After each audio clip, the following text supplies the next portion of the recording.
All right, good afternoon, everyone. We're going to go ahead and get started. I am Judge Melanie Williams, and this is the State Expedited Accusations calendar in the State Court of Fulton County, Georgia. And at this calendar, we will set bonds and address matters for those individuals who have been recently arrested, but the cases have already been formally accused and bound over to state court. All defendants, you have an absolute right to remain silent. Anything you say regarding the facts of your case can and will be used against you. You also have the right to counsel today. As you can see, I am conducting this hearing over the internet. It is being recorded and it is also being live streamed. When I ask if you understand your rights and how I'm conducting the hearing, this is what I am referring to. Those who receive a signature bond will be reset for the notice. Ms. Bridgewater, what is my SAP reset date? Yes, good afternoon, Your Honor. It is going to be April the 22nd. All right, those who receive a surety or cash bond will be reset at the April 22nd state all-purpose calendar, where provided at that point. All defense attorneys have the opportunity to interview their clients. Hearing none, I'm going to assume yes. All right, who do we have first? First, we can start with position one, Mr. Allen. All right, Mr. Allen, your case is 25 CR 001880C. In this case, you are charged with criminal trespass. You understand your rights today? Pretty Is sure. that a yes? Yes. All right, Mr. Howard? 19, 2020, can you hear me? I can. 2025 trespass, 2024, 2023 FTA, 2021 shoplifting conviction, 2019 FTA, 2019 trespass conviction, another 2019 trespass conviction. Okay, 28. Okay. that's good. Thank you. All right, is this your case, Ms. Melgizo? Yes, Your Honor. How are you doing today? I'm good. Please proceed. Absolutely. Your Honor, this incident is from November 28th, 2024. The location is Quick Trip, located at 630 10th Street Northwest, Atlanta, Georgia. On the date of the incident, officers responded to the location regarding a male shoplifting. The defendant had entered the location and he began consuming items. He was arrested and verbally criminally trespassed. He was told not to return to the location. Your Honor, the state's recommendation is a $1,000 surety bond. Surety just because of all the FTAs. Stay away from Quick Trip, located at 630 10th Street Northwest, Atlanta, Georgia. No alcohol, drugs, or weapons while on bond. All right, thank you. Who represents this defendant? What number is it? Number one, Mr. McLean? Mr. Ledbetter. Yes, Your Honor, I have that. No, Mr. Allen. Oh, okay, Mr. Allen. Let's see. If you just give me a moment, I had to answer the phone from the supervisors that were asking about Miss Pollard. Okay. Okay. Got them in reverse alphabetical here. Alex Allen, Your Honor, is 38 years old, has a good address on Pine Drive, has a grandfather's phone number, high school graduate, worked in a restaurant for the last 10 years. We would ask for a signature bond under this circumstance. All right, defendant is going to receive $1,000 surety bond. He's to stay away from that location, have no alcohol, no drugs, no weapons. Is there anything additional? Nothing. All right, best of luck to you, Mr. Allen. Who do we have next? Next is position two, Mr. Amy. You're sitting at third. All right, Mr. Amy, your case is 25 CR 001879B. You're charged with 2 counts of simple battery, family violence, and 1 count of cruelty to children in the third. You understand your rights? I'm assuming that's a yes. Mr. Howard? All right, 63. On probation, possession of cocaine with intent, ag stalking, theft by taking, ag assault, terrorist threats, and battery. Got an open simple battery. 2019 battery DV, 2 counts. That's a conviction. That's it. Okay, thank you. Ms. Melgizo, please proceed. Yes, Your Honor. This incident is from April 3rd, 2025. The location is 3528 Condor Court, Southwest, Atlanta, Georgia. Your Honor, on the day of the incident, officers responded to the location regarding a fight in progress. When they arrived, they found the victim, Miss Lisonia Lewis, outside the front door. She told officers that the defendant, Mr. Alexander Amy, who is the father of her child, had put his hands around her neck, pushed her and grabbed her by the shirt and pulled her around the house. He then locked her outside of the house. Officers knocked on the door to make contact with the defendant, but there was no response. The officers then went to the back of the house and found the minor child, initials AA, outside the back of the house alone. The child was clearly upset, was banging on the rear door. Officers then brought the minor child to the victim, and they asked her if she had anywhere else to stay since they were unable to access the house. The victim stated that she could stay with a friend. Your Honor, this defendant has an open case against the same victim, 24 CR 00674, 754G. He was out on a $5,000 surety bond, with conditions to stay away from the location and to have no further contact with the victim. And this bond was given back in September 30th, 2024. He also has another case with the same victim, 22 SC 184440. This was a guilty conviction, felony, aggravated assault, battery, family violence, battery against a female that is pregnant, terroristic threats. And he has multiple prior felony convictions that involve violence against women. Your Honor, the state's recommendation is a $10,000 cash bond to complete a family violence intervention program. Absolutely no further contact with the victim, Ms. Lisonia Lewis, or the minor child, initials AA. Stay away from the location, which is 3528 Condor Court Southwest, Atlanta, Georgia. No alcohol, drugs, or weapons while on bond. If we can please sound for the victim, Ms. Lewis, in case she's present and wishes to be heard. All right, is Ms. Lewis present? Hearing and seeing none. Ms. McLeod, is this your case? Yes, Your Honor. Good afternoon. Good afternoon. Please proceed. My client is 48 years old, Your Honor. He has lived in Atlanta essentially all of his life. He tells me that he has not been employed for some time, approximately a year to be exact. So, of course, he's not in a position to pay for bond. So I would ask the court to give him a surety bond, not a cash bond, because he's definitely not in a position to post a cash bond. A $10,000 cash bond is way beyond his ability to pay. So if that is a bond, he will just be sitting in jail. So I would ask the court to consider a surety bond for him. He tells me that the location is actually where he lives and that the alleged victim does not live there. I would ask the court to take that into consideration. Nothing further, Your Honor. Okay, so is that the information that you had, Ms. Melgizo, regarding the address that she didn't in fact live there because she couldn't access it? No, Your Honor. In the previous cases, he was also asked to stay away from the same location. We were not able to speak with the victim. We tried, but that's not the information that I have. Okay, understood. Defendant will receive a $6,000 surety bond broken down as follows: 2,500, count one; 1,000, count two; 2,500, count three. He's to have no contact with Ms. Lewis. He's to stay away from that location. Should he need to return, he can do so one time with a member of law enforcement. Additionally, he's to have no alcohol, no drugs, no weapons. And as a reminder, he's being reset to all purpose on the 22nd. Is there anything additional?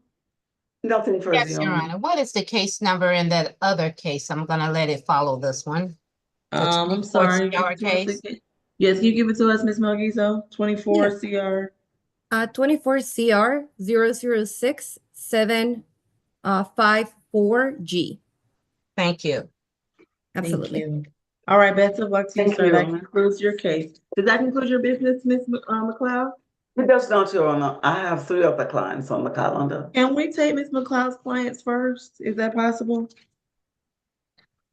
Yes, ma'am. Position 4, Mr. Carrasco. All right, thank you. Good afternoon, Ms. Carrasco. Your case is 25CR001867E, in which you're charged with simple battery family violence. You understand your rights? Is that a yes? All right, Mr. Howard? 19. Only violent charge I saw was in the 90s.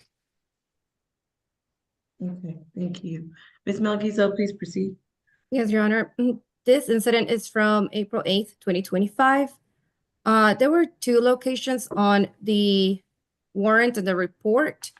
I believe the residence where the incident took place is 5930 Blue Bonnet Circle. The other location provided was 3435 Roosevelt Highway, South Fulton.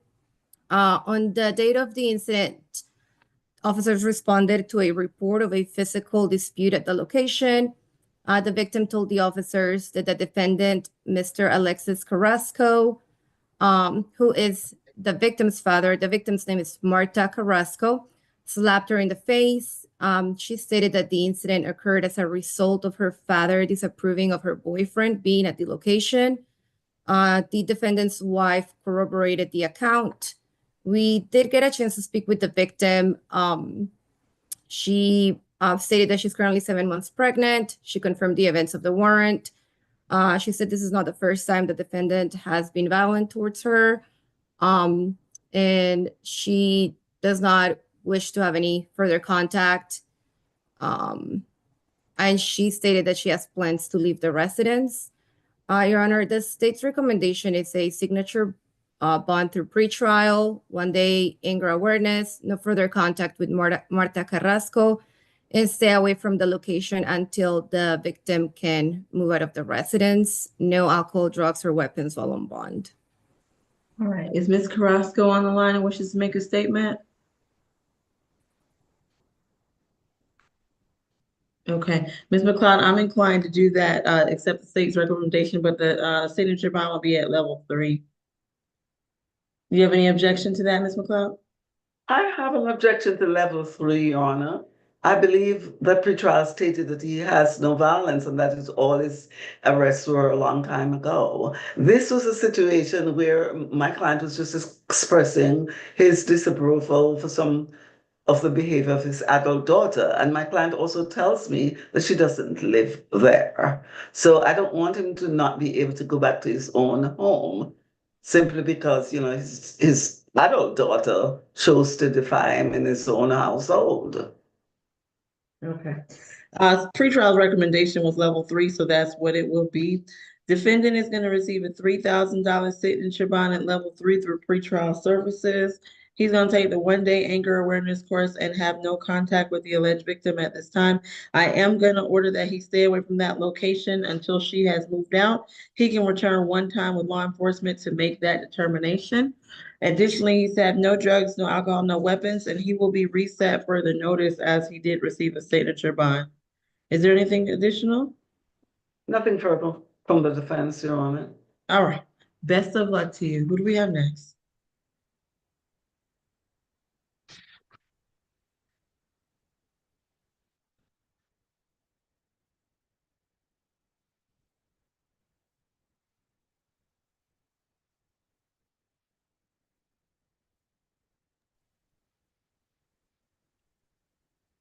All right. Who do we have next?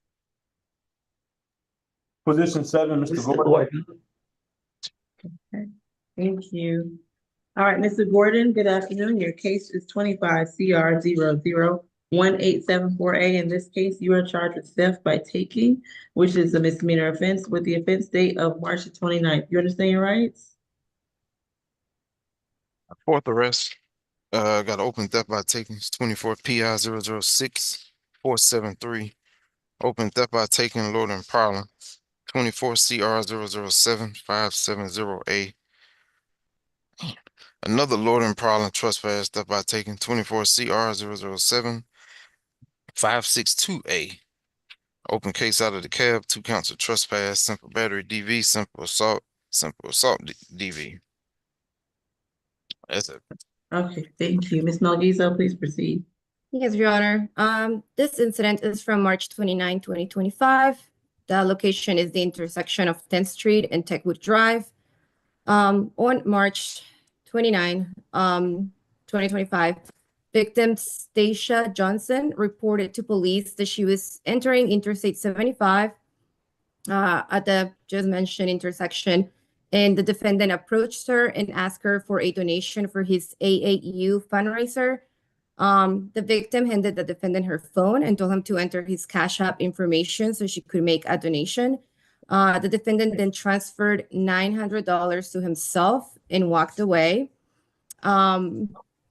Your Honor, we were able to speak with the victim. She stated that she does not know the defendant. She confirmed the events in the warrant, stated that she only wanted to donate $2. And she said that there was an interrogation after she confronted him. The defendant threw her phone and her phone shattered. She said she was unable to recover the $900 from her bank. And this, due to the open cases that he has, he was out on bond while this incident happened.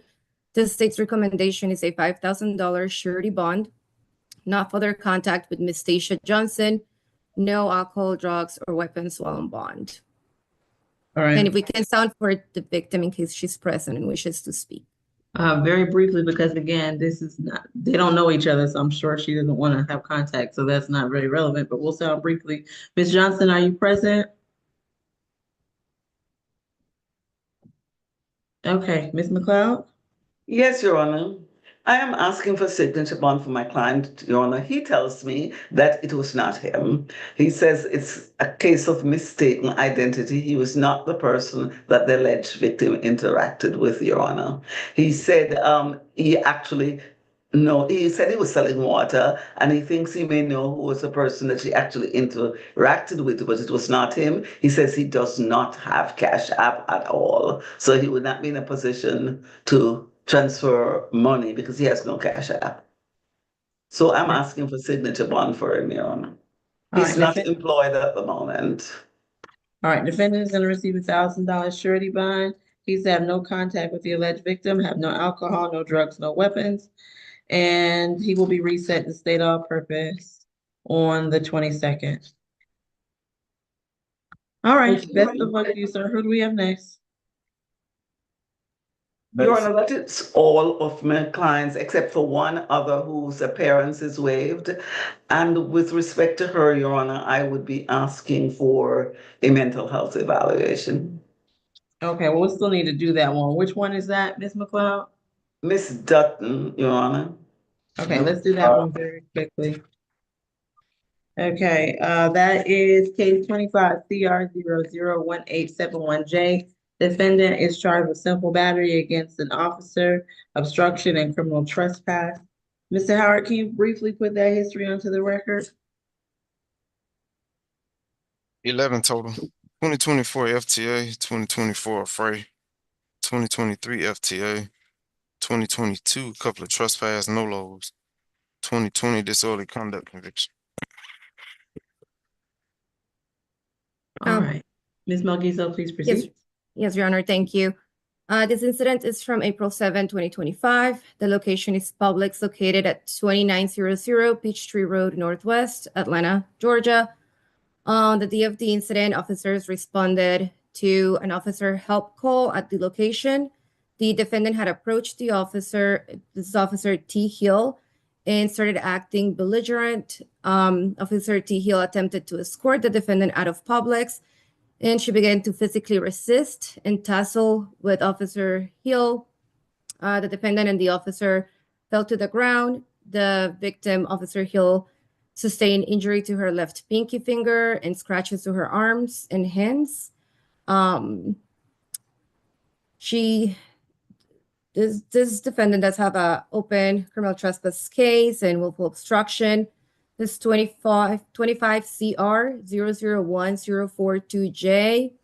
Your Honor, the state's recommendation is a $1,000 surety bond, stay away from Publix, located at 2900 Peachtree Road Northwest, social service visit, MH evaluation, no alcohol, drugs, or weapons while on bond. I'm assuming you have no objection to that, Ms. McLeod? I do not, Your Honor. All right, so defendant, just for the sake of ease, is gonna receive a $1,500 surety bond, 500 on each count. She is going to undergo an MHET. She will also have a social worker visit. She's gonna stay away from that location, have no alcohol, drugs, or weapons. Ms. Bridgewater, is our reset date a Thursday? No, it's a Tuesday. Let's put her on that day with the special calendar, that Thursday. Okay, so Um, it'll be April the 24th. Do you want her on the comp calendar? I do, since she's Okay. already gonna have the order, since we're gonna order the evaluation now. Okay. Okay. All right, is there anything additional, Ms. McLeod or Ms. Melgizo? Nothing further, Your Honor. I will prepare the order for the evaluation. Thank you, and with that, you can be excused. Take care. Have a Thank you, wonderful Your Honor. afternoon. Okay, You too, bye-bye. Your Honor. Thank you. Okay, bye-bye. All right, who do we have next? Good afternoon, Judge. We have position number 6, Ms. Garrett, and can you please, Judge, read them their rights? Okay, ACDC has not heard their rights. Good afternoon. This is a state expedited accusations calendar, and I am Judge Melanie Williams. This calendar will address matters for those individuals who've been recently arrested. You have certain rights today, including the right to remain silent and the right to counsel. As you can see, I am conducting this hearing by video. That means any member of the public can watch this. It's also being recorded. When I ask if you understand your rights, that is what I am referring to. And I'll just indicate the reset dates as we go. All right, you're Ms. Garrett. Your case is 25 CR 001872A. In this case, you're charged with simple battery family violence. Do you understand your rights? Yes, Your Honor, I do. All right, thank you, Mr. Howard. Fifth arrest, 2013 Porter, death by deception conviction. 2010 criminal damage to property conviction, 08 FTA. I think they went to felony earlier.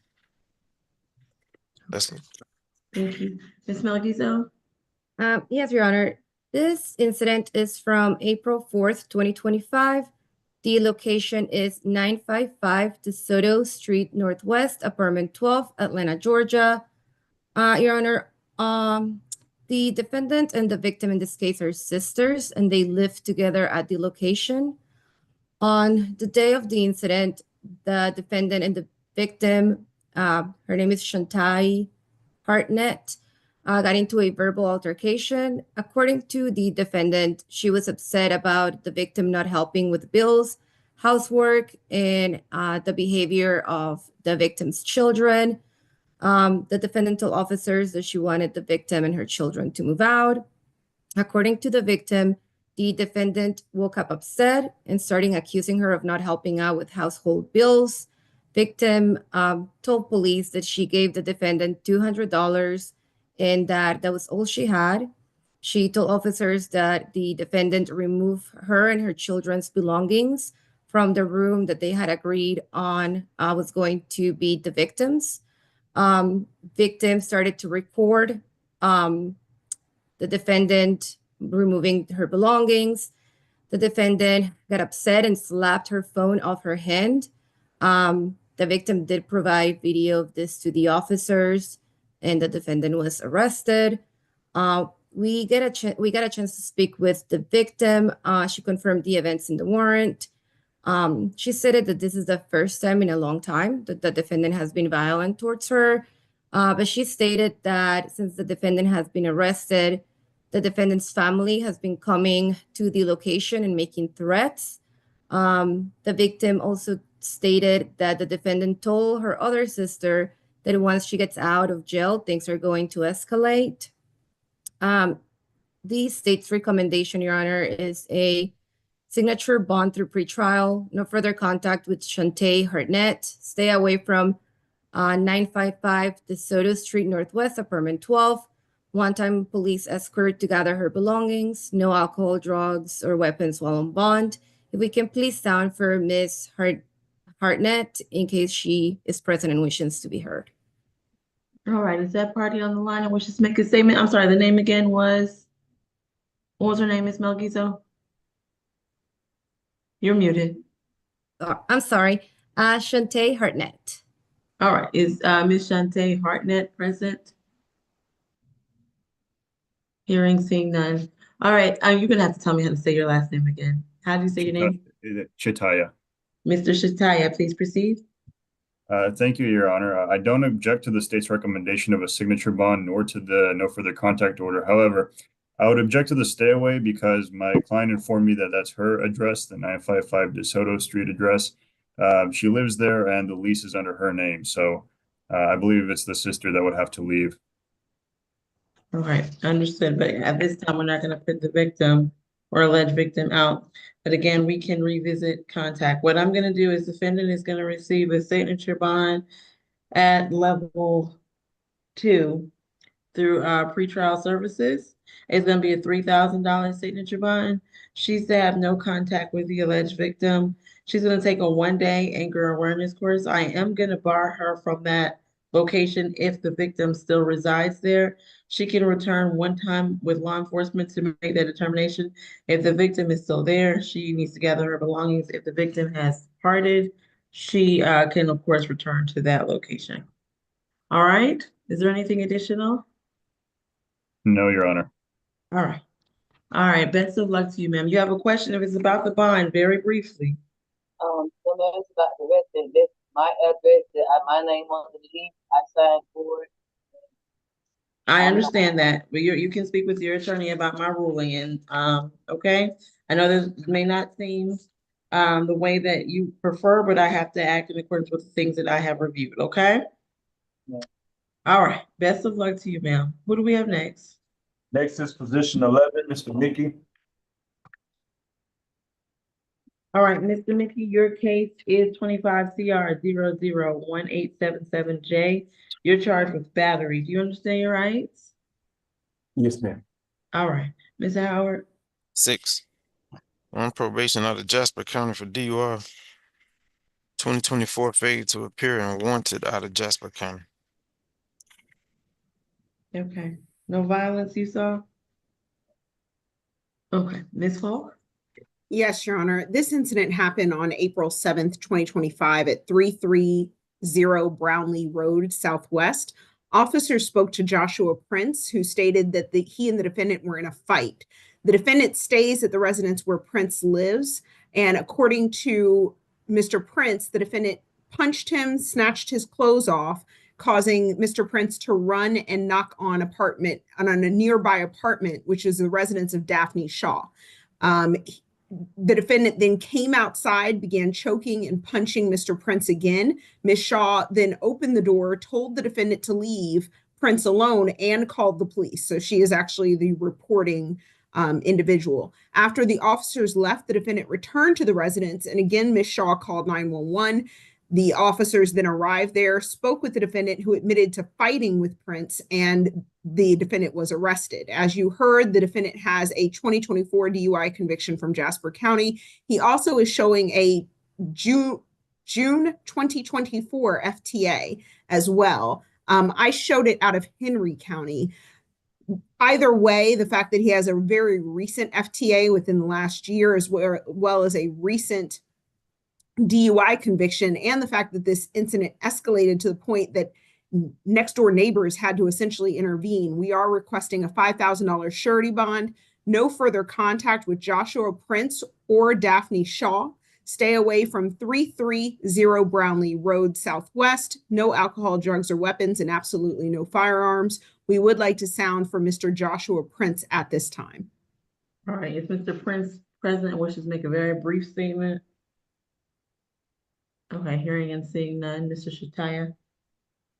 Thank you, Judge. My client is 57 years old. He's been a Georgia resident for the past 10 years and established residence here. Namely, he's been in Atlanta since November of 2024. He attended an online college to study information technology, and he attended that school for about 1 year. Currently, he works part-time at Burger King. At home, he takes care of his mother, and he's currently receiving Social Security checks for a disability. For those reasons, Judge, I ask the court to consider the possibility of a signature bond, otherwise for a surety bond within the $1,000 to $2,000 range. All right. Defendant is gonna receive a $1,500 surety bond. He's to have no contact with Mr. Prince. Stay away from that location. He can return one time with a member of law enforcement.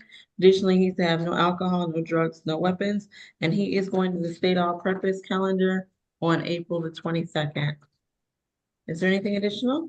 Yes, Your Honor. We are also asking that he stay away from our state's witness, Miss Daphne Shaw. That was Okay. part of the state's request. All right, I understand that. Okay, and no contact with Ms. Shaw. All right, best of luck to you, sir. Who do we have next? This is position number 9, Hutchinson. All right, Ms. Hutchinson, your case is, do I see you? Okay, you are. 25 CR 001876J. You're charged with simple battery. Do you understand your rights? Yes. All right, Mr. Howard. 2009 obstruction, 01 assault conviction, resident of Trenton, New Jersey. Okay, Ms. Melchisa. Yes, Your Honor. This incident is from April 8th, 2025. The location is 214 Capitol Avenue, Southwest Atlanta, Georgia. The victim in this case is Annette Thomas. She approached officers on the day of the incident and advised that a female had struck her several times in the face.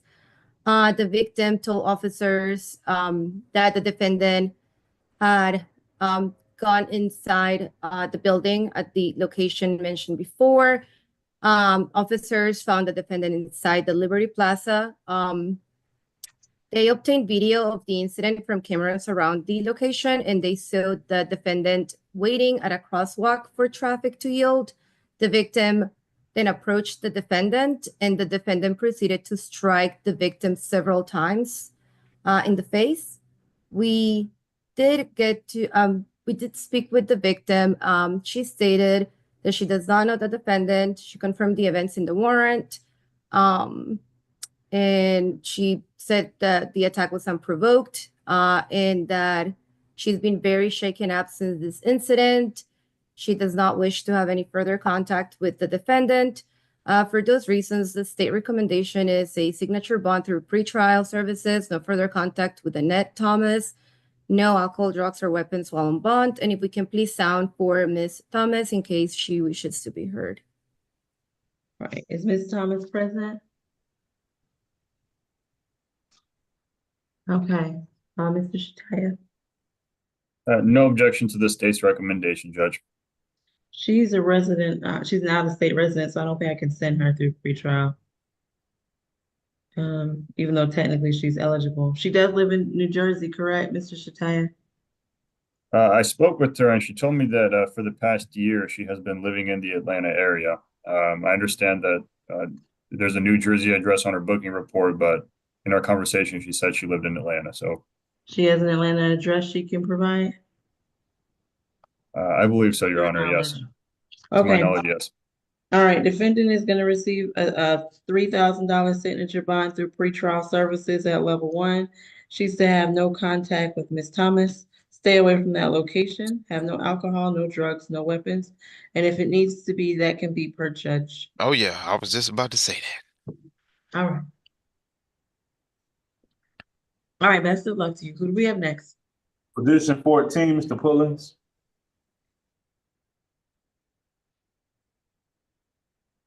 All right, Mr. Pullins, your case is 25 CR 001866C.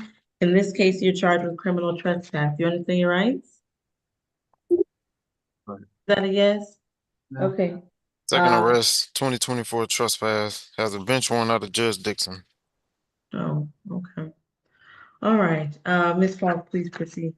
Your Honor, there is a $5,000 surety bond on that bench warrant under case number 24 CR 00766C. The states in this case on April 8th, 2025, the defendant arrived at 3540 Woodhaven Road, Northwest in Atlanta. Officers spoke with Suhas Upalapti and I apologize if I've mispronounced that name in any way, who stated that the defendant was back on his property, refusing to leave. The cleaning staff had called around 12 p.m. stating the defendant was at his front door asking for food and begging to come in. Security was called, and Pete Meadows from Allied Security told the defendant to leave the property or the police would be called.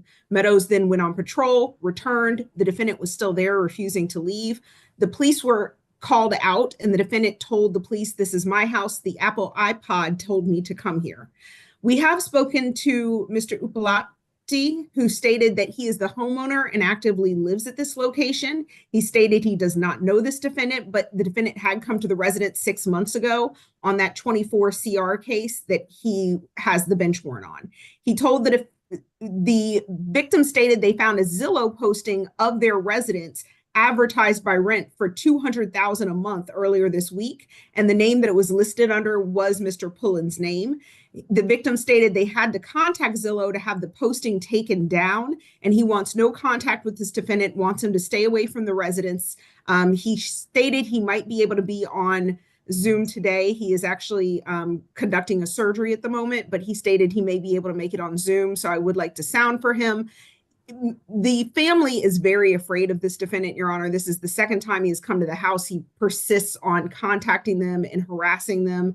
And a $2,500 pretrial signature bond was actually issued on that previous case, with a 500-yard stay away and bond revoked if conditions violated or arrested again. That was issued by Judge Law on November 16th, 2024. We are asking for a $5,000 surety bond on this case, as well as a stay away from the same address, MHET, no alcohol, drugs, or weapons, and absolutely no contact with Mr. Suhas Upalapti or his family. And I will put Mr. Upalapti's name in the chat. And I would like to sound for Mr. Upalapti at this time if he would like to speak. That's all for the state. All right, very briefly, as it is a criminal trespass, is Mr. Upalati present or should make a very brief statement? Hearing none, Mr. Shataya. Thank you, Judge. My client is 29 years old. He is a lifelong resident of the state of Georgia. He has a high school degree from around here. He attended Columbia High School in Decatur. He currently does not work for someone else. He has his own business. He has owned a limousine company for the past 3 years, and he services the airport. And he's also a member of the military. He's been in the Marines for the past 3 years. Your Honor, I also checked his public safety assessment report, and he has no convictions and no failures to appear according to that report. And given that this is just a criminal trespass charge, I do ask the court to consider a signature bond, given his history. And I also asked if not a signature bond, then I asked the court to consider a $1,000 surety bond instead. All right. Defendant is going to receive a $1,500 surety bond. Again, he is to stay away from that location at least 500 yards. He's to have no alcohol, no drugs, weapons, and have no contact with the alleged victim or alleged victim's family at this time. Is there anything additional from state or defense? Yes, Your Nothing Honor. further. Given the strange nature of his behavior as well as his statements to the police, I would ask for an MHET on this. That is noted, but not at this juncture will I do that. All right. Yes, Your Honor. Thank you. All right. Is there anything additional? Best of luck to you, Mr. Pullins. What do we have next? This is going to be position number 13, Ms. Pulley. All right, Ms. Pulley, your case is 25 CR 001865F. You're charged with 4 counts of battery family violence. You understand your rights? Yes. All right, this is first arrest, so we'll go right to you, Ms. Paul. Yes, Your Honor. This happened April 7th, 2025 at 3281 Seville Street in South Fulton. Officers spoke with Erica Andrews, who is here on the Zoom, who resided at that residence with the defendant. She stated that they were in a verbal altercation and the defendant could not find her phone. The defendant became upset when Askew stated she didn't know where the defendant's phone was and then attacked Askew, Miss Askew, pulling her hair, pulling her to the ground. After Miss Askew broke away, the defendant pulled Miss Askew's hair again, bit her on her right forearm, and then punched her in the face twice with a closed fist and punched her once in the chest. Officers were able to observe that Miss Askew's face was swollen on the right side, and they were also able to observe a bite mark to her right forearm and bruises, marks, and lacerations to her body. The defendant was placed under arrest. We have had an opportunity to speak with Miss Askew. She stated that they are no longer in a relationship. She is no longer in a relationship with the defendant. She did confirm the events of the warrant, and she does state she wants a no further contact and a stay away order from that residence. As I stated, she is here on Zoom and we would like to sound for her. We are asking for a $4,000 surety bond, FVIP, no further contact with Erica Askew, stay away from 3281 Seville Street, South Fulton, no firearms, and no alcohol, drugs, or weapons. At this time, we would like to sound for Miss Erica Askew. It was Seville Street, S-E-V. SESAVILLE, Your Honor. Okay, thank you. Ms. Askew, if you wish to make a brief statement, turn on your camera and raise your right hand. Can you see me? Yes, you swear or affirm the testimony you give today be the truth to the best of your knowledge? Yes. All right, I'm gonna give you some instructions. You can put your hand down. This is a bond hearing and this is a misdemeanor offense. The defendant is entitled to a bond today. There will be other proceedings at which the facts, or if you disagree or really strongly agree with something Ms. Falk said, that's not my primary concern. I'm most concerned with your concerns for your own safety and whether you wish to have contact with this defendant. So what would you like to tell me in light of those instructions? I would like to not have any contact with Sheree. I would request that she does not contact me nor live in the home anymore. She attacked me. She pulled my hair completely from my head. I have bald spots in my hair. I have bruises all over my arms. When I put my arms up to defend myself, she bit me because I was trying to defend myself. I did not hit her back, and because I was only putting my hands up to defend myself, she took advantage of that and beat me up pretty badly. Okay. And I didn't feel safe with her in the home or contacting me. All right, I appreciate you coming to court and making that statement. I know that was difficult. Thank you. All right, who represents this defendant? Is it you, Mr. Shadaya? Yes, Judge. All right, Um, please ask the- proceed. Yes, I would like to ask the court to consider a signature bond, otherwise the lowest surety amount possible. According to the public safety assessment report, my client has no convictions and no failures to appear. Again, that's according to the PSA. My client's 35 years old. She's lived in Atlanta for 2 years now. She is currently a second grade teacher. She works for the Fulton County School District, and she has worked here for 3 years now. And she has a master's degree in elementary education. We don't object to the stay away, Judge. My client informs me she has somewhere else to live. All right. Defendant is going to receive a $4,000 signature bond through pretrial services at level 1. That'll be $1,000 on each count. She is to take the 1-day anger awareness course and have absolutely no contact with Ms. Askew, whether through social media, phone, text. If she sees her, she should walk in the other direction. She's further to stay away from that location. Should she need to return, she can do so one time with law enforcement only. Additionally, she's have no weapons, no drugs, no alcohol. She will be reset for the notice as she is receiving an SOB through pretrial. Is there anything additional? Nothing further, Judge. All right, best of luck to you, Ms. Pulley. That concludes your case. What do we have next? Position 15, Mr. Sterling. All right, Mr. Sterling, your case is 25 CR 001868 F. In this case, you're charged with battery family violence. Do you understand your rights today? Yes, ma'am. All right, Mr. Howard. 12 on probation, cruelty in the first. 23 SC 189-537. 2024 probation. 2008 and 9 probation. Okay, thank you. Ms. Polk? You're muted. Thank you, Your Honor. This incident happened April 7th, 2025 at 2171 Point View Drive, apartment F in East Point. Tamika Sterling stated that she and her husband had been in a physical altercation. The night before, officers had actually been out to that residence after a fight between the defendant and Miss Sterling's son. Miss Sterling stated on this night, April 7th, she had interrupted the defendant while he was watching TV and a physical altercation ensued. The defendant claimed he did not ever put his hands on Miss Sterling, but the officers could clearly see that Miss Sterling had a busted lip. Miss Sterling did agree that there was a physical altercation. She stated that she was trying to defend herself from the defendant who was striking her.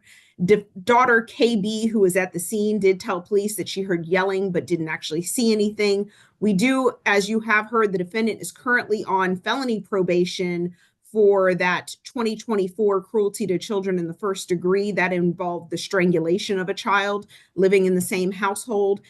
He also has a October 2024 probation violation out of Fulton County. And, going a little further back, a 2002 family violence battery, cruelty to children in the first, and 911 obstruction that was dismissed out of Henry County. For those reasons, because of the fact that he is on felony probation when he committed this new offense of violence, and there's a history of violence here, we are asking for a $10,000 surety bond, no further contact with Tamika Sterling, stay away from 2171 Point View Drive, apartment F in East Point, no firearms, no alcohol, drugs, or weapons. We would at this time like to sound for Tamika Sterling. That's all for the state. Is Ms. Sterling present, wishes to make a statement? Seeing none, Mr. McLean? Your Honor, Mr. Sterling has been a forklift operator and has worked in the warehouse. He's certified to be a forklift operator for the last 30 years, appropriate level of education for that. The address is the incident location, so we discussed that, and we would ask for an appropriate bond.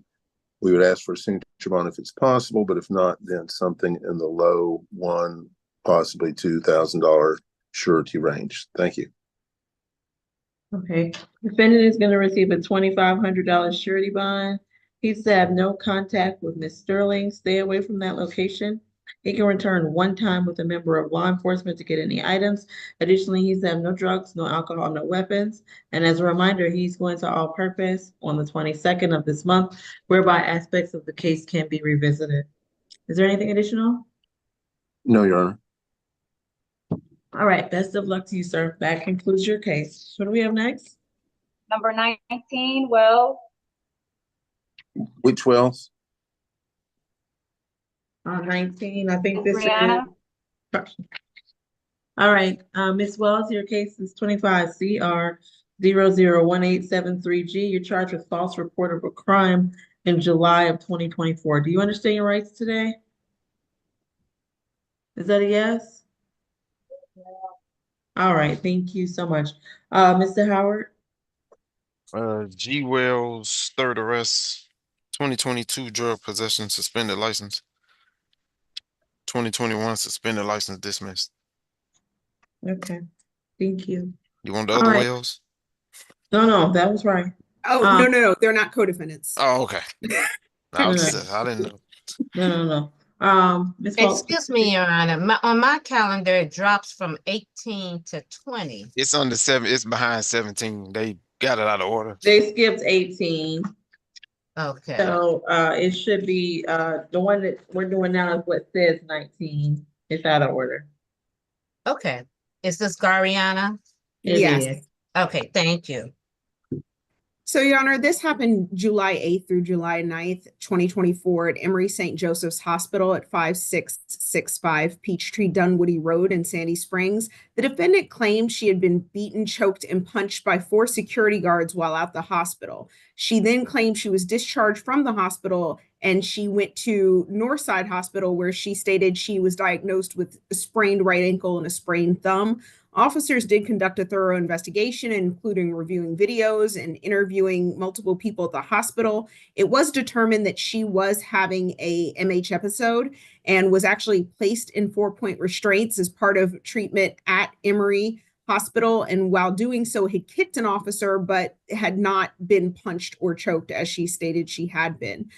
Cameras also show that despite the defendant's contention that she was severely injured, there was a video of her leaving the hospital, walking without assistance with no apparent injuries and carrying her belongings. We are agreeable to a SOB through the jail, no alcohol, drugs, or weapons, and stay away from Emory St. Joseph's Hospital at 5665 Peachtree Dunwoody Road in Sandy Springs, unless it's for medical treatment. That's all for the state. Any objection to that, Mr. McLean? That was what I No. was inclined to do. Signature bond is appropriate. Thank you. All right, defendant will receive a $5,000 SOB through the jail. She stay away from that location unless receiving medical treatment. She's had no alcohol, drugs, weapons, and she will be reset for the notice. Is there anything additional? Nothing. All right, best of luck to you, Ms. Wells. What do we have next? Position 17, Mr. Wellington. All right, Mr. Wellington, your case is 25 CR 001869A. In this case, you're charged with theft by taking. Do you understand your rights today? Is that a yes? Ma'am. All right, Mr. Howard. 13, got an open shoplifting in Superior Court. It's 24 PI 006583. 2019 possession of marijuana. 2017 possession of marijuana, NOD. And a 2009 trespass conviction. Okay, thank you. Ms. Falk? You're muted. This incident happened on April 3rd, 2025 at 11270 Elkins Road, Roswell, which is North Fulton Charities. Gabrielis Moreno Belorin parked her electric scooter at that above address and went inside to collect her grocery items. She stated when she returned outside, her scooter was gone. Officers went through and looked at video surveillance at that location, saw the defendant walking back and forth past the scooter, then saw the defendant get into his 2014 Hyundai Santa Fe, back it up to the curb, and then take the scooter and load it into his truck, into the trunk of his vehicle before leaving. The defendant, as you heard, has 12 cycles. He has a September 2024 arrest for theft by shoplifting in Roswell. He currently has a $1,000 surety bond on this case. We're asking that it remain as set. No further contact with Gabrielis Moreno Belorin. I did put her name in the chat to Ms. Bridgewater. Stay away from 11270 Elkins Road, Roswell, which is the North Fulton Charities, and no alcohol, drugs, or weapons. We would like to sound from Ms. Moreno Belorin at this time, and that's all for the state. All right, is Ms. Moreno Belorin present? Wishes to make a very brief statement? Okay, hearing none. Mr. McLean? Thank you, Your Honor. Andrew Wellington is 45. He has a stable address. He's been working on his bachelor's degree. He takes care of, along with other people, his daughter who has disability, and he has worked at the Shell. We would ask the court to consider a signature bond to lower it from the 1,000 if possible. Thank you. All right, the bond will remain as set at the $1,000 surety bond, with him being required to stay away from that location, the North Fulton Charity, and have no contact with the alleged victim in this case. Is there anything additional? Nothing. All right, best of luck to you, Mr. Wellington. Your Honor, did you assess no alcohol, drugs, or weapons on this one? Yes, no Thank alcohol, drugs. All right, best of luck to you, sir. Who do we have next? Position number 21, Williams. All right, Ms. Williams, your case is 25 CR 001875F. In this case, you're charged with theft by shoplifting. You understand your rights? All right, Mr. Howard. Third, got 2013 battery DV, 2010 shoplifting dismissed. Your Okay. Honor, this incident happened April 7th, 2025 at the Walmart at 844 Cleveland Avenue in East Point. The defendant entered and placed $73.58 of food and drink in a backpack. She then attempted to leave the store and was detained at the front exit door by Kendarius James with loss prevention. As you've heard, she has 3 cycles. This is her third. We are agreeable to a signature bond through pretrial services. Stay away from the Walmart at 844 Cleveland Avenue in East Point. An anti-theft course and no alcohol, drugs, or weapons. Her 2010 theft by shoplifting was dismissed after she participated in diversion. Okay. All right, Mr. McLean. No objection, Your Honor. I have talked to her family, and that would be appropriate. Okay. I want to look at one thing. Give me a second.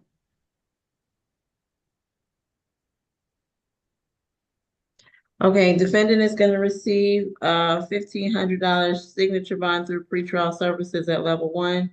She's to stay away from that location on Cleveland Avenue, have no alcohol, no drugs, no weapons. Is there anything additional? No, Your Honor. All right.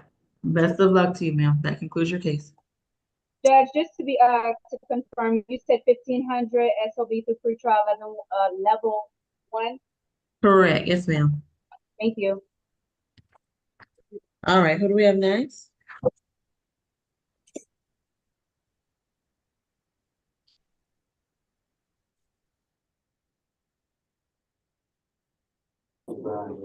Position 18, Mr. Wells.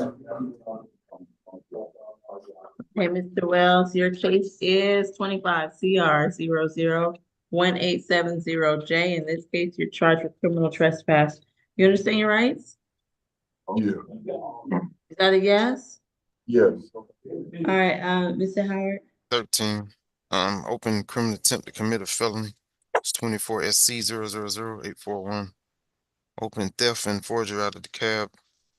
On probation for forgery, identity theft, theft by receiving out of the cab. 2021 trespass, first offender. 2019 trespass, no-load. Had a robbery that was not presented to grand jury. 2015 burglary dismissed. 2014 battery, no-load. And I think he went to felony earlier for vehicle theft, according to that warrant. Okay, thank you. Ms. Falk? You're muted. Can't escape this mute button, Your Honor. Do you know what the bond was on that pretrial? By any chance, do you know what the bond he got was in felony? I'll ask. Okay, I appreciate it. So this happened at on April 7th, 2025 at Howard Johnson, located at 4874 Old National Highway in College Park. The officer spoke with hotel staff who stated they viewed the defendant on video attempting to break into room 203 by shattering the window glass with his hand. The defendant was contacted by the police and told them he was the lookout man for the actual person who was supposed to break the door, but that person never showed, so he broke the glass himself. Credit for honesty, Your Honor. The defendant did claim he needs somewhere to sleep, and that's why he did this. He does have 15 cycles. He is currently under first offender in DeKalb from a sentence in April of 2024 for identity fraud and financial transaction card fraud, where he was given 5 years probation. He has a pending case here in Fulton County under 24 SC 000841 for criminal attempt burglary and criminal trespass with a $500 surety bond that was signed by Judge Manning on February 9th, 2024. He has that pending theft by taking that Mr. Howard is going to check on, and this case currently. So with all of going on. All right. He did receive a $5,000 surety bond. According to Mr. Howard, we are asking for a $2,000 surety bond on this case. Stay away from the location at the Howard Johnson in College Park. No alcohol, drugs, or weapons. All right. Okay, Mr. McLean? Thank you, Your Honor. 33-year-old Charles Wells is halfway through his biology degree at Savannah State.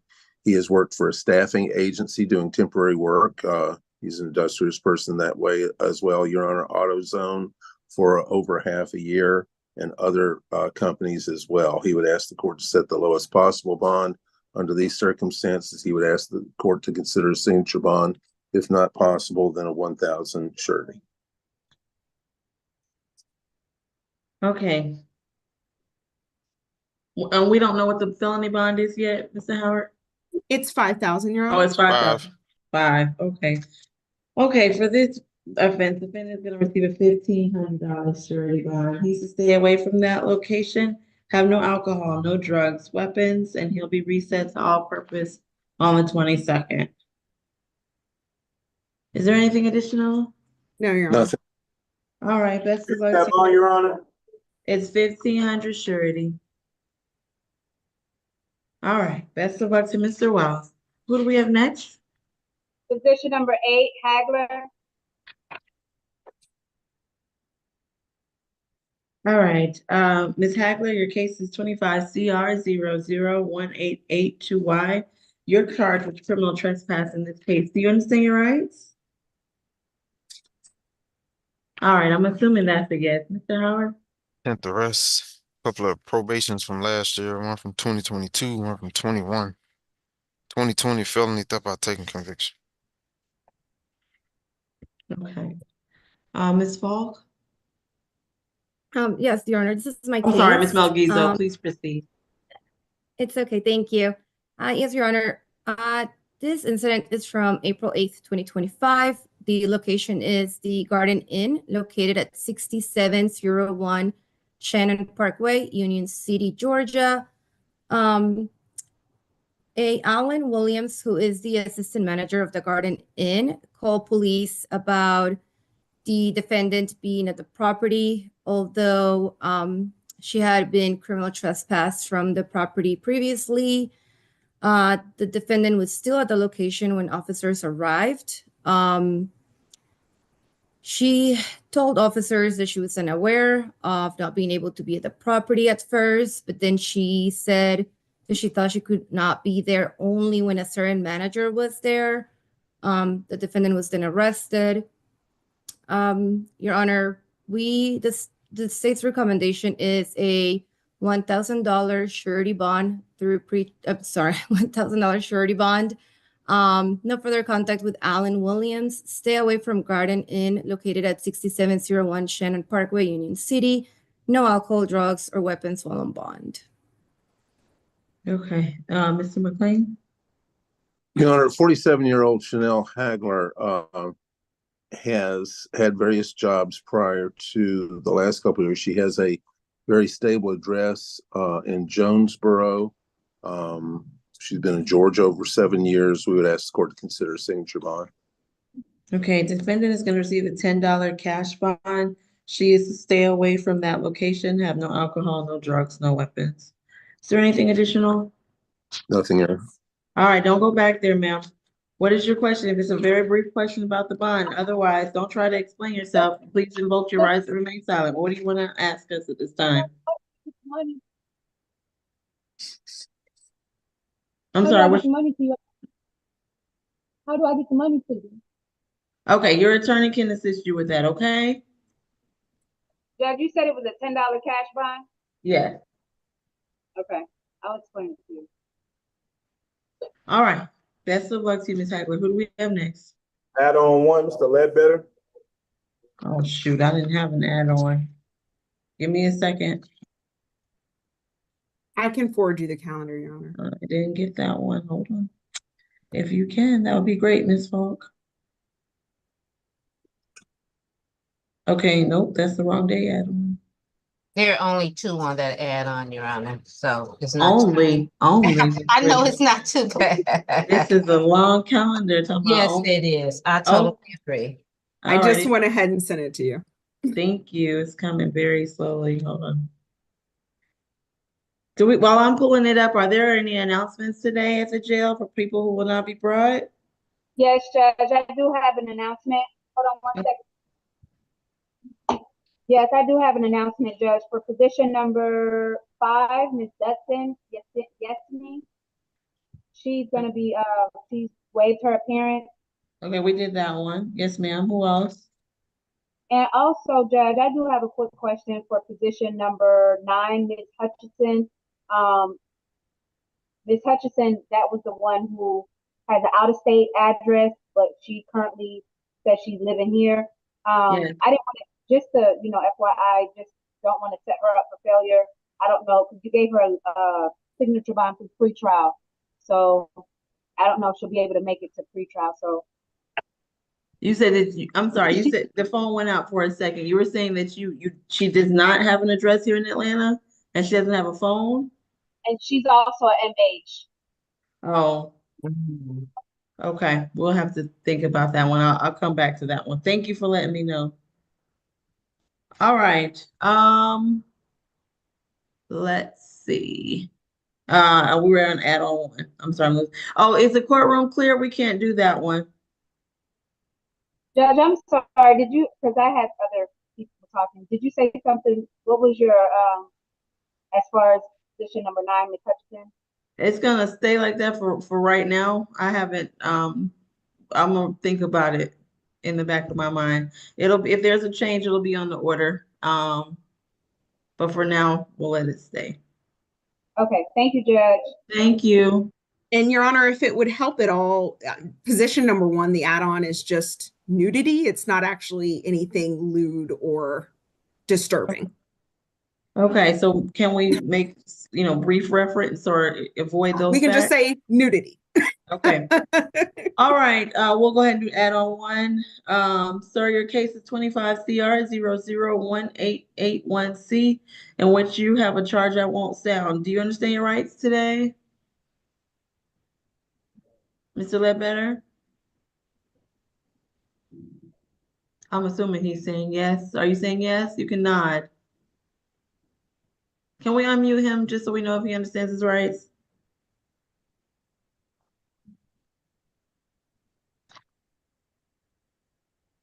Okay, in the meantime, we'll come back to that. Mr. Howard, can you go ahead and put the history onto the record? Shell, this is not a bind over, is it? You have it on your list, Ledbetter. No, but I'm asking, is he a bind over? I believe so, yes. From the city? Yes, Because I saw the March 30th. That's why I'm like, is this the same thing? I don't know. I believe so, yes. All right. Well, okay. I think Ms. Melguiso can give the brief history if you don't have his history. Now I got the history. I just Oh. didn't need to know if I need to include the March 30th arrest. Hold Is on this for a the minute. same? Let me Is- pull this one. Hold on. Let me see. I don't say, is this the same? I don't know. Let me see something. Let me go back and look. Yeah, it say ACDC. Hold on. Yeah, it's ATL bind over. Okay. Well, 2016 shoplifting, 2012 couple of probations, 2009 battery DV disorderly conduct conviction, '08 failure to appear, '07 trespass conviction. Okay, so is there a Riverside concern if he's been in since the 30th for this? Yes, Your Honor, and we're going to ask for a bond through pretrial services. My understanding, if it's Riverside, it's gotta go through the jail. But, that's my reading of the Riverside ruling. Okay. He Well, didn't see a judge? We'll still make the request, but it's up to Your Honor. Understood. Did he have a first appearance? Does anyone know? I see the order. It says Judge Maliki, $10,000 bond. Correct. That And doesn't Maliki. mean that that doesn't necessarily was mean he had a first appearance, though. Sometimes they do that without person being brought. It's weird, but that happens. Do we know if it was the actual first appearance? I will say it does say having been arrested and issued a finding of probable cause, the order is bound over, and it was just signed by Judge Maliki on April 2nd, 2025. Okay, from an abundance of caution, just to make sure, we're gonna give him, and I understand there may be some concerns by the state. We're gonna do a $10,000 signature bond through the jail, with the requirement that he have no alcohol, drugs, weapons. Is there a location the state would have requested he stay away from? Your Honor, he was at the intersection of John Lewis Freedom Parkway Northeast and Moreland Avenue Northeast. Okay, don't go back there, sir. We're gonna add that, stay away. Is there anything additional from state of defense? Your Honor, he does live at the Hearn house. He does not even know what church put him in the Hearn house. He has no names, no phone numbers of anyone whatsoever. He just knows he gets 3 meals a day and is happy living there. Okay. I'm not gonna say he can't go back there, but I don't want him standing at that intersection. All right? All right, best of luck to you, sir. That concludes your case. Who do we have next? Add on two, Mr. Smith. Okay, Mr. Smith, your case is 25 CR 001878E. You're charged with 3 counts of obstruction and 1 count of fare evasion. You understand your rights? Is that a yes? Fourth arrest, 2022 sale of marijuana, 2022 trespass, 2022 theft by taking, not presented to a grand jury, and wanted out of Doorville. Okay. Wanted out Doorville for that trespass? I'm not Okay. sure. I didn't Not look at it. sure. Not sure. But, Okay. yeah, Ms. Paul? unfortunately, the jail record doesn't actually tell us what they're wanted for, just that they're wanted. Okay, So, please Your Honor, proceed. this incident happened at the MARTA station. That would be the West End MARTA station located at 680 Lee Street in Atlanta. The defendant was entering through the fare gates behind another patron without permission. Officers approached. He then ran from the officers. They tackled him, a firearm came out of his waistband and fell to the ground, a 9mm handgun. Then he got up, kept running. They caught up with him outside of the South Fair gate. He started pulling away when they tried to arrest him. And when they ran his history, obviously he had that Doraville active warrant, which was maybe potentially the reason why he ran. And it does say it was for a failure to appear on the warrant. It does say it was for a failure to appear for a traffic offense. There currently has a $4,000 surety bond set on him. We are agreeable to that being a pretrial services bond, a signature bond through pretrial services, no alcohol, no drugs, no weapons, no firearms in particular, as well as stay away from the West End MARTA station at that address, 680 Lee Street in Atlanta. That's all for the state. All right, Mr. Shataya, this is your case. Yes, Judge. I wouldn't. I'm inclined to give your client like a $20 cash bond. Would you prefer that he have a pretrial services bond? I think I think a $20 cash bond is appropriate. Okay. I think he would be able to pay that. Okay. He does have a job. All right. Defendant is going to receive a $20 cash bond, $5 on each count. He's to stay away from that location, have absolutely no alcohol, no drugs, and no weapons, including that subject firearm. He needs to surrender that.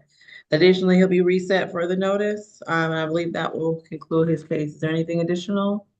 Nothing from the state. Nothing All from right. the defense. All right. Best of luck to you, sir. Who do we have next?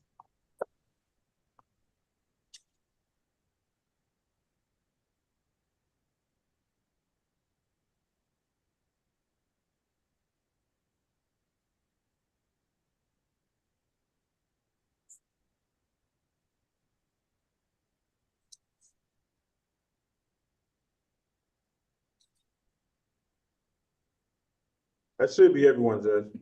It should be. Definitely not everybody. There's quite a few more. 10, number 12, number 16. We have announcements. Number 20. Some of those were status. Right. Okay. 10 is a reset, Your Honor. So is position number 12. Okay. So is position number 16, I believe was the other one you said? Yes, 10, 12, and 16. Oh, so we may be finished. And position 16 and position 12, a MHET evaluation was filed by PD Bartels on both of those individuals. Right. So we would like to reset them to the competency calendar. Okay, so long as the order has been signed or is pending, that's appropriate. What about position 20? Yes, Your Honor. And position 20 is Mr. White. That is one we'll need to address. It is a reset as well. Okay. And we also have Position 3. Is there an announcement for 3? I don't have an announcement on 3, Your It Honor. appears to me we heard Michael Brown earlier. Yeah, yesterday he got reset for a competency calendar as well. Okay. Okay, so there was an order entered for Mr. Brown? Not to my knowledge, Your Honor. Only No. for the only competency orders I received from PD Bartels were the 2 that I earlier stated. So Mr. Brown will be brought today or no? I Is think it- Mr. Brown was a behavior. Oh, understood. So did somebody waive his appearance? Your Honor, Mr. Brown was seen by a social worker and he, at this time, is competent and can go forward. Okay, so will he be brought today? No, Judge. Yesterday he came and he refused to talk to public defender Mr. Shatai. So I'm not sure where we are with And that's that. where we are. We were waiting for a social worker to visit. So he's got to be brought, or the public defender's office has to waive his appearance, one or the other. Can I So I ask a guess- question? 1 second. So I guess we're going to reset Mr. Brown to tomorrow. Mr. Shataya? I guess so, Your Honor, because yesterday, like it was said just now, he refused to speak with me. However, One of my social workers got back with me. She informed me that there isn't a competency issue. But I don't know what Mr. Brown wants in terms of representation because he refused my representation yesterday and informed my social worker that he wanted to go pro se on his case. So I guess it's up to Mr. Brown how he wants to handle his case, but I was not able to talk with him yesterday. Your Honor, I know it's a bit of a, a bug to have to do this, but I also want to make sure we're complying with the law. We need to bring him, if possible, today just to find out where he wants to go. He does not have representation. He fired Mr. Shataya, I think, on Zoom, and did talk to the social worker. Clearly, he was able to communicate with her enough that she could determine he could move forward. So we need to move forward because I don't want to be out of compliance I'm with the Riverside. completely agreeing with you. I mean, he has to have a first appearance. So either a phone needs to be taken there or we need to reset him to, either way, if we can't take a phone today, he has to come onto the calendar tomorrow. So 5 minutes, I'll bring him down. okay, thank you. We'll do it that. Now before we do that, what about, there was another announcement. What was position 20? Will position 20 be brought?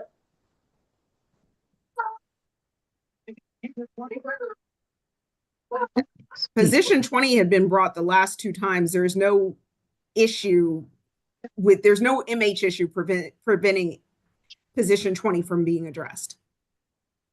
We made position 20 a bond the other day. I think the issue here is his housing. Where would he go once he leaves here? Correct. And Ms. Warfield is here along with Mr. Thompson to address that issue with the court. Right. That's just. Judge, it's my understanding that he was released already. No.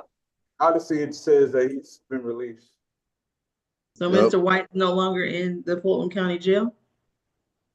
I don't think that's. He was released to whom? No, he was not. You all have to back up and give me a little history here. Yes. He was supposed to be released to a placement? Yes. Mr. White has physiological disabilities, which caused him to live in a personal care home. While he was in that state-run personal care home, he pushed another patient down. The personal care home the state has said they will not be able to take him back to that personal care home. And so the problem is he completely relies on the care of others for his daily needs, feeding, cleaning, everything. And so we are trying to find another placement. Ms. Warfield, I believe, is his social worker. Mr. Thompson is assisting with placement, but Judge Morrow set this bond that he could not be released until we could release him to something, because we can't just release this gentleman onto the streets with these kind of special needs. And it sounds like that's exactly what happened. No, he's still showing in jail. So I'm not seeing that he's actually been booked out. There's not been a bond, no paperwork. He's still in. So He's not still there. It's saying that he's in MOU now, so we're going up there and check on him as well. Do you want us to bring him down? Yes. Yes. Okay. It's my understanding that he has a bond. The issue here is where he's gonna go. correct. And that's what Mr. Thompson and Ms. Warfield are here to address with the court. Right. He has a $2,000 pretrial services bond to be released to Mr. Thompson with diamond in the rough. And while we're at it, there's a Pollard case. I wonder if we might do a breakout with the state and the judge to talk about Pollard's. Is Pollard on this calendar today? He's not on the calendar, but we've been getting daily. It's probably nothing I can do. Well, okay. That's fine. And there seems to be a young woman, Your Honor, on Samsung I know, very much trying to get your attention. I know. I'm just trying to do everything else I can first. So, Mr. McLean, this Pollard, what is that issue? She was given a signature bond with any of the three possible co-signers. The family has said, wash their hands, not going to do it. She's sitting there with no co-signer. Exactly. So my argument I previewed yesterday, I said, this is the argument I'm going to give tomorrow, is that if the Georgia legislature has chosen to treat certain 17-year-olds as adults for bond purposes, for criminal. Set that bond? Who set that bond? It wasn't Judge Morrow. Right. Judge Morrow. When does he come back? Next week. Okay. So my argument is that if we're going to treat people as adults, they're old enough to read and write. She's an adult for purposes. She can find a If Judge court. Morrow thought she needed a co-signer, though, I don't want to undo that. And I Oh. will say that there is also a defects order in place, which one of the co-signers is her legal guardian. So I'm not sure why that legal guardian, who's currently would be in violation of a defects order, will not come pick up the person she is the I guardian. mean, and again, you can't make, Correct. yeah, I understand. Okay, That's the problem. She's 17. It's a certain kind of case. We need to let her out. oh my gracious, okay. I'm sorry you inherited this. I mean, I don't, okay. It's not a whole lot I can do, and Judge Brown doesn't come back till when. Okay, I guess I have to hear the whole case. Let's go into a breakout real quick. Yes, Your Honor.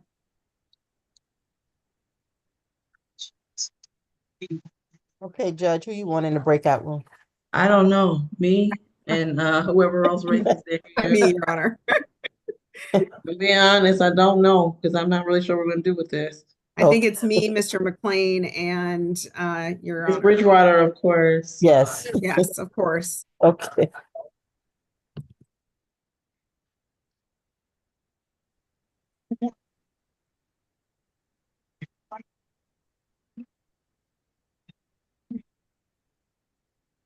And Ms. Melguizo, if we can bring her into the breakout as well.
Okay, any parties at the jail available?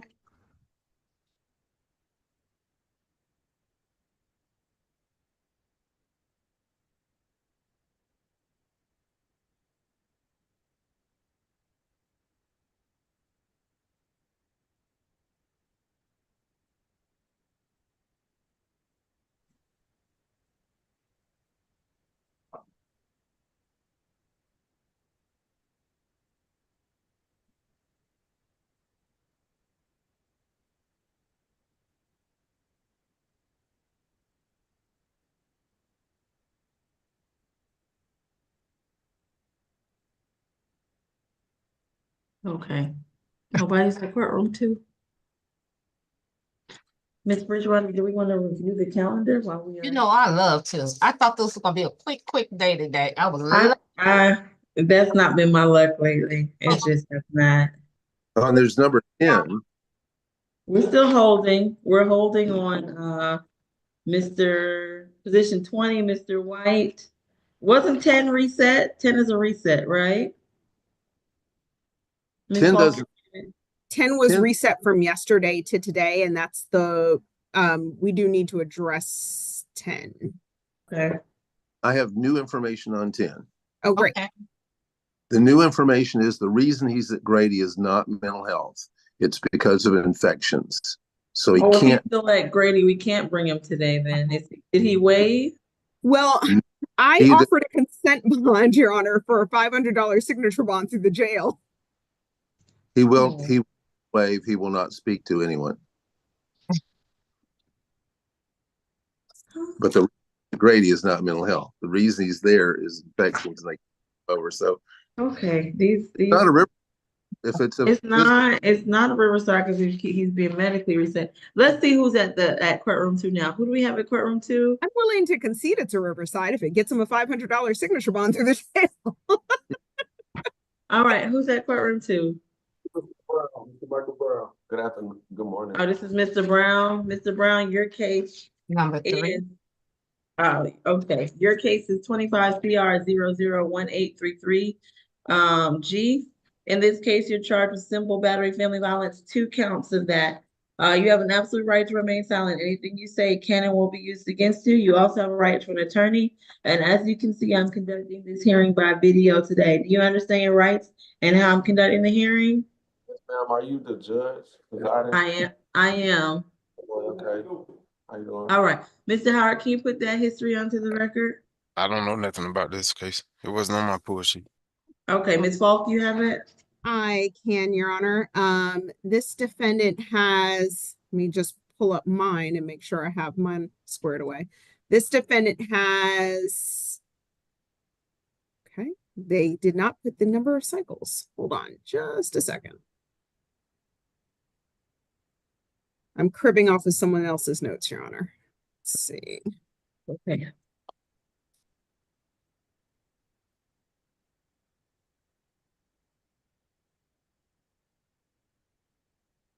Okay. So it looks like this defendant currently has 8 cycles, including this case. The facts of this case are that on April 2nd, 2025 at 6968 Canewood Drive, Atlanta, officers responded. They spoke to Kamaya Phillips. Kamaya Phillips had shot the defendant 1 time in the hand. The reason for that is that the defendant had come back to the residence where his mother, Teresa Fulton, lives. She had kicked him out of the home, and he had come back to the residence and tried to climb into the living room window through a ladder. She closed that window on his hand to prevent him from entering the residence. She then had some juveniles brought to the house to clean up the yard because he had made a mess in the yard.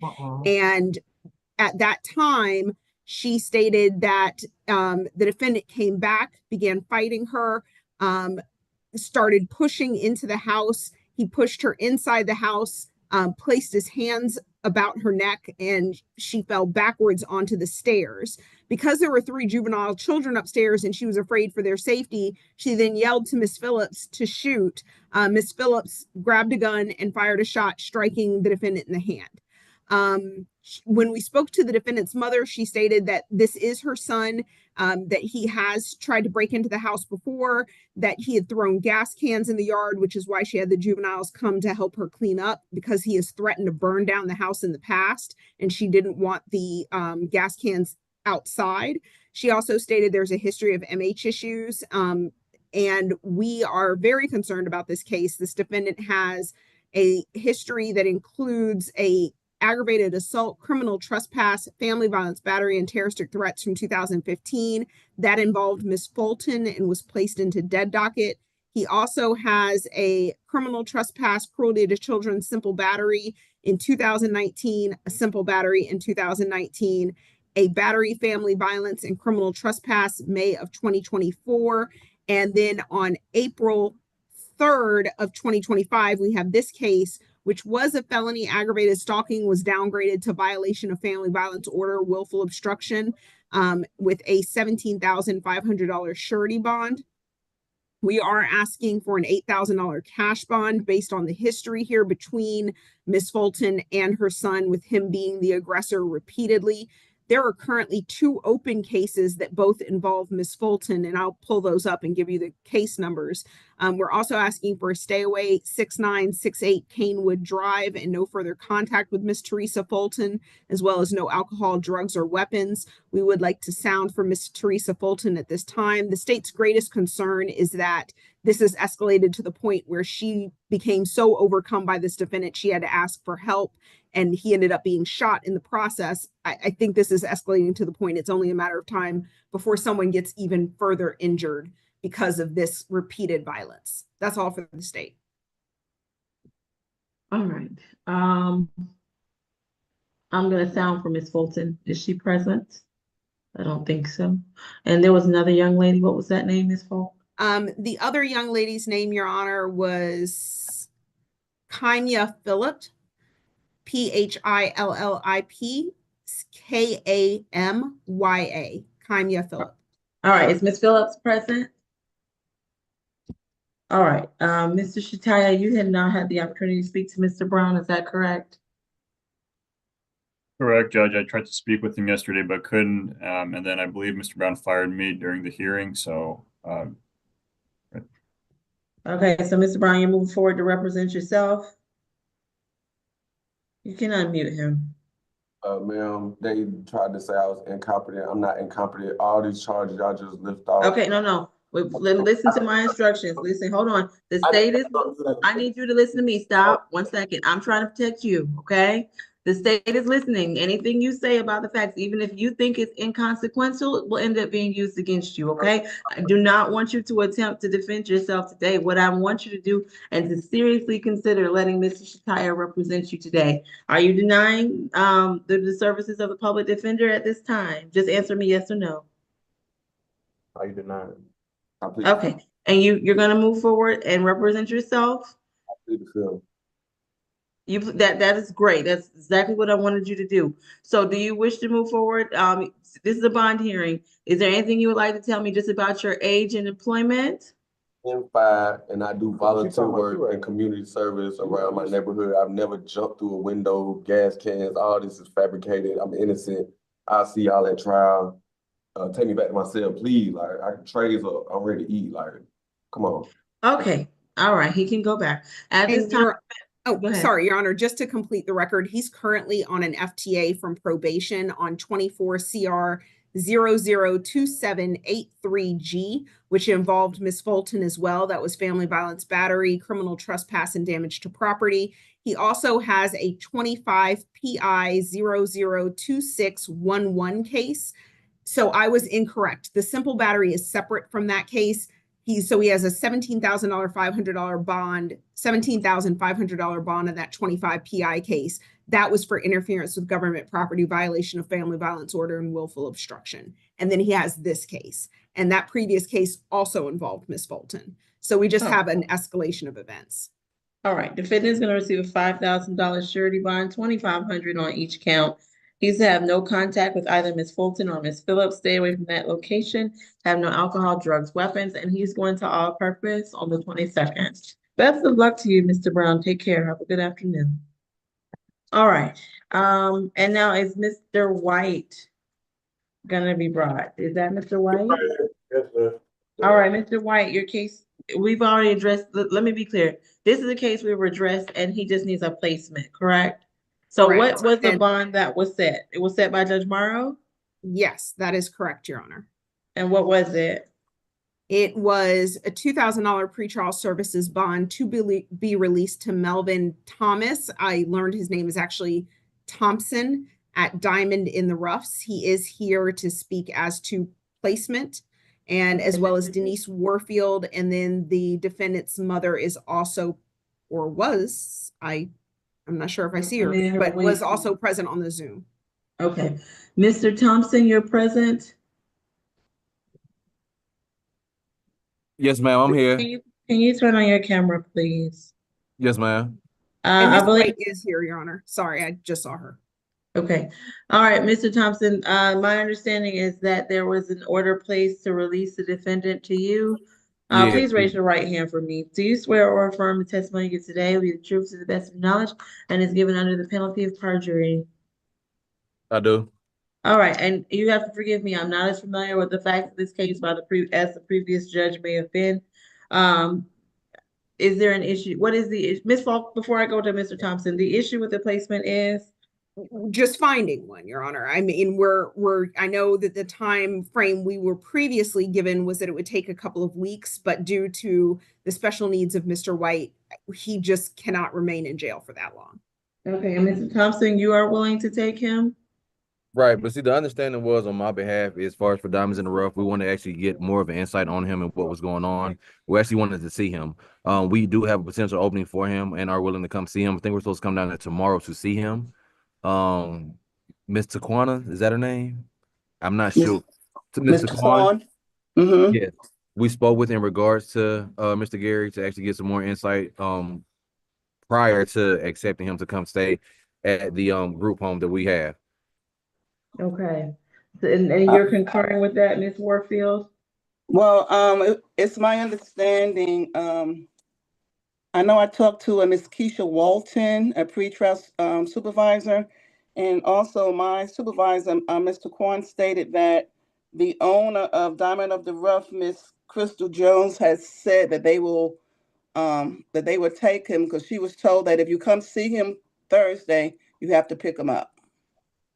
Right, and that's the understanding. You don't want to do ultimatum. that.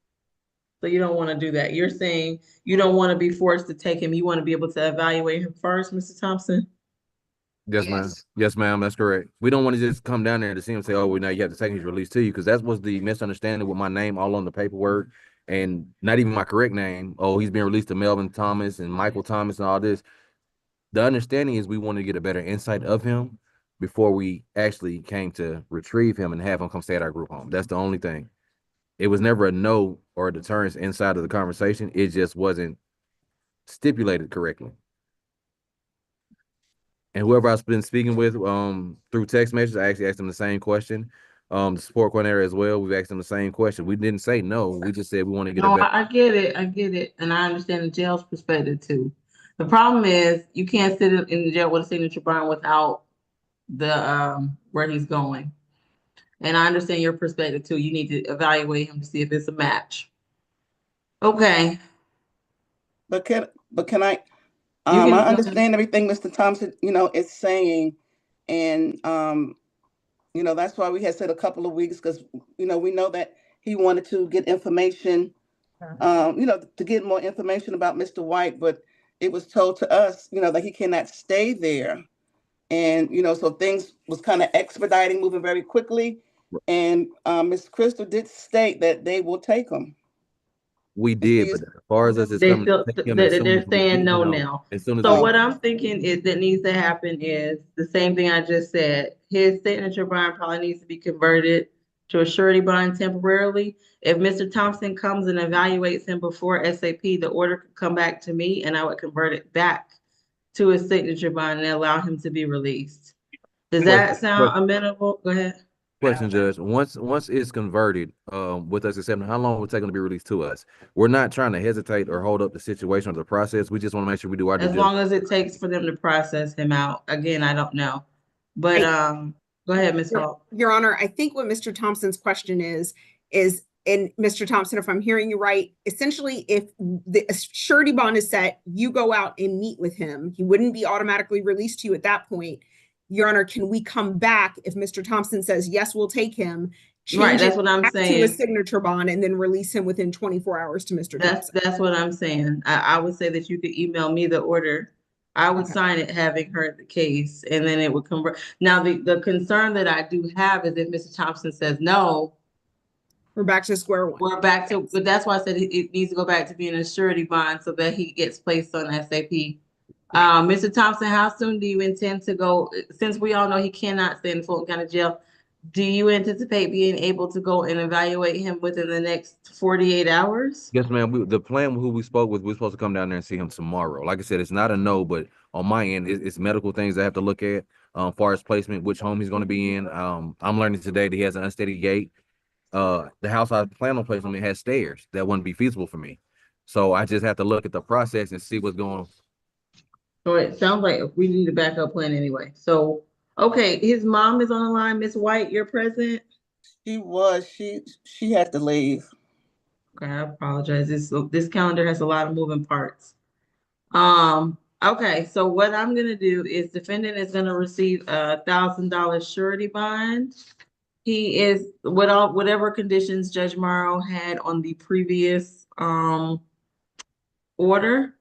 Work with the understanding that the placement by Mr. Thomas will come down within the next 48 hours to be evaluated. If he is able to be placed with them, he will his surety bond will convert back. I'll convert it back to a signature bond as long as somebody presents me the order, and he can be released to that placement. If not, he'll go to state all purpose just so that we don't have the same issue. Mr. Howard, you there, Mr. Howard?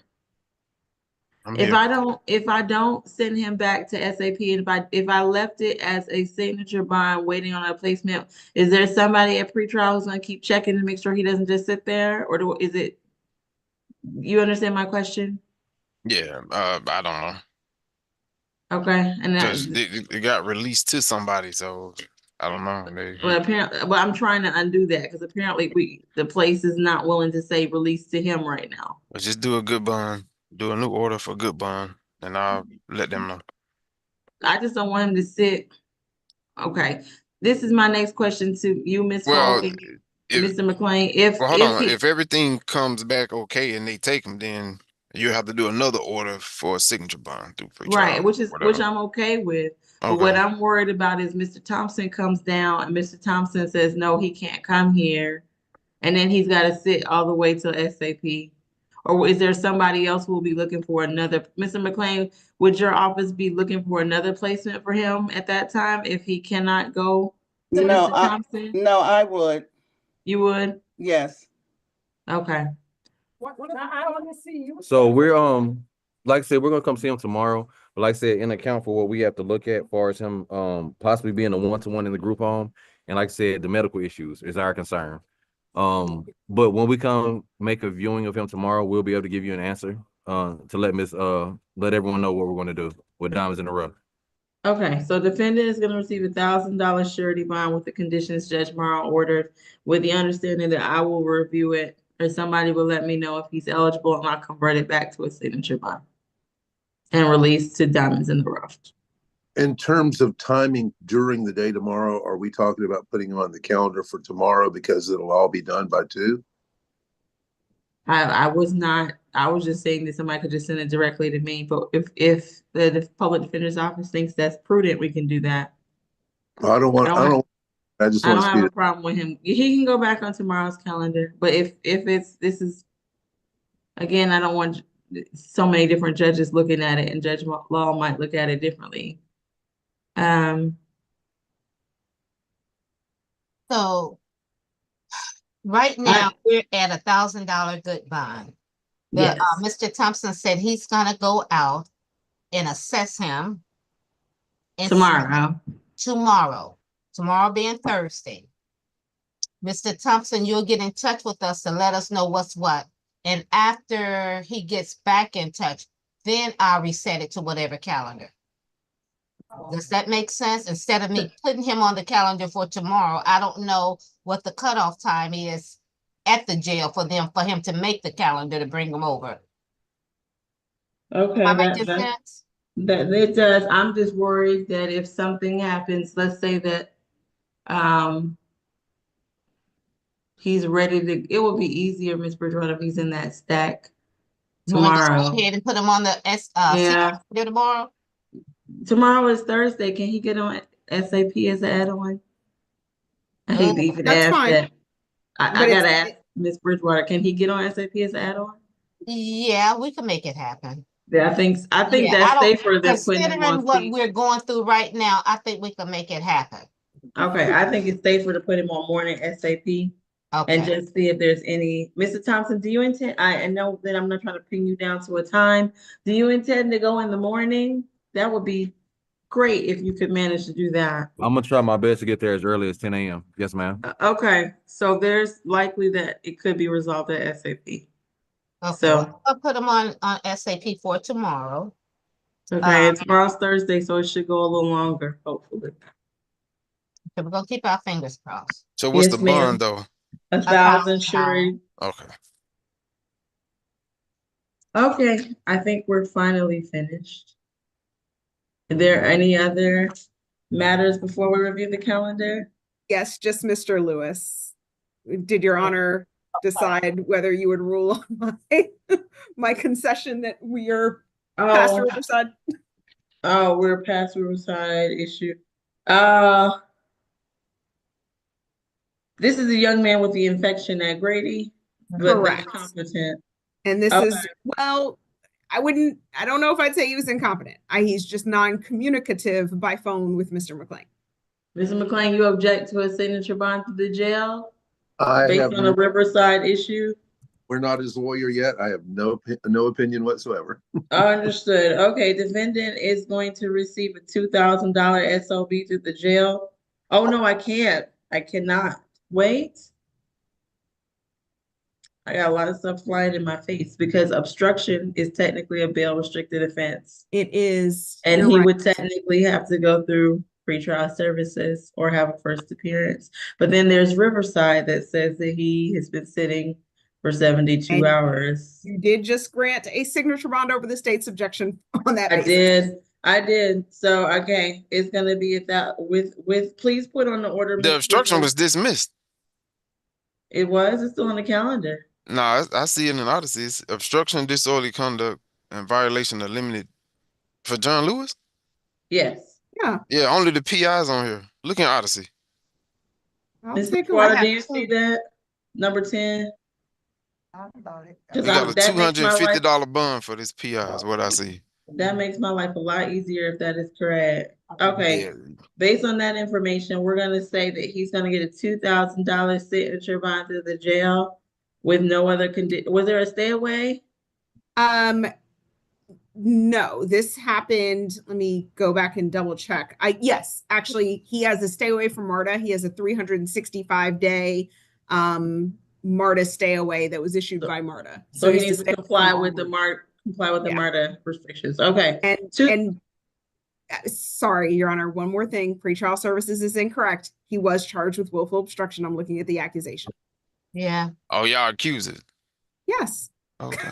No, I mean on Odyssey it says dismiss the other No, 3 charges. So. It's accused. So that was an oopsie by them, but we have him accused for it. Okay.